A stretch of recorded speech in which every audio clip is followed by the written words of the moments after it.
Marriage is a partnership, and you shouldn't really get into bed or business unless there's some ground rules and at least a slight maybe understanding of how things work. My name's Rachel King. I'm a strategic litigator, and this is Marital Decisions Part 2.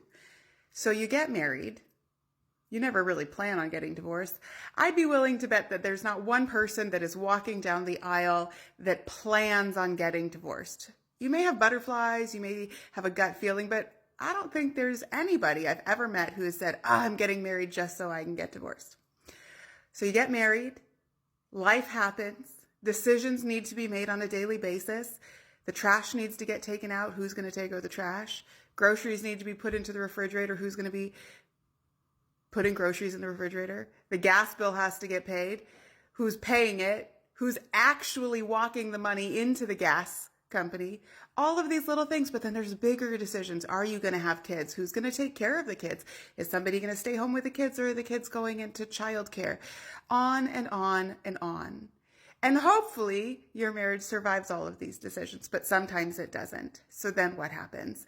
You find yourself in a separation or a divorce, and you are presumed to be stuck with the decisions that you agreed to during the marriage. And again, you may not like these decisions, right? Your spouse may have won the argument, right? You may have been telling your spouse to go get a job every single day. 15 years later, your spouse never got a job, and you're sitting there through a divorce like, I told you to get a job. But the thing is, every marital decision is presumed to be accepted by both spouses as long as you stay in the marriage, right? That makes sense.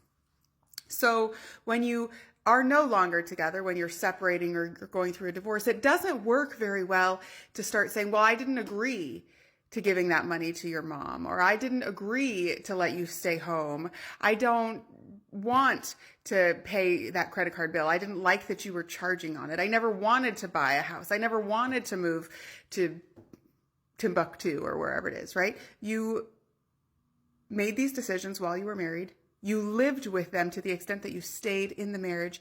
And now your divorce or your separation is going to be in light of all of these marital decisions. So that's why there might be spousal support. That's why the house that you bought, that you put in your name, your spouse may have a right to.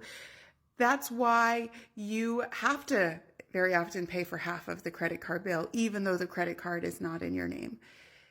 That's why when you talk to your attorney as you're going through a divorce, your attorney tells you the good, the bad, and the ugly of what your divorce situation is going to look like. And here's the deal. When you're married, you have one bucket of money. That could be a single family income. It could be a dual family income. It could be working all the time with side hustles up the wazoo, right? But you have a fixed amount of income. And then you separate, and you have to take that same amount of income, and you have to now spread it across two households.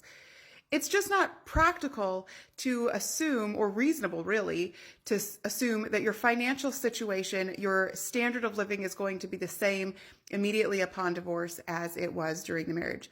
In the law, at least in California, we consider the marital standard of living, but how do you have the same exact marital standard of living for both people when you have the same amount of money? The goal is to get you as close to that as possible, to have you both be as financially secure as you can as you transition from marriage to single life through the process of divorce.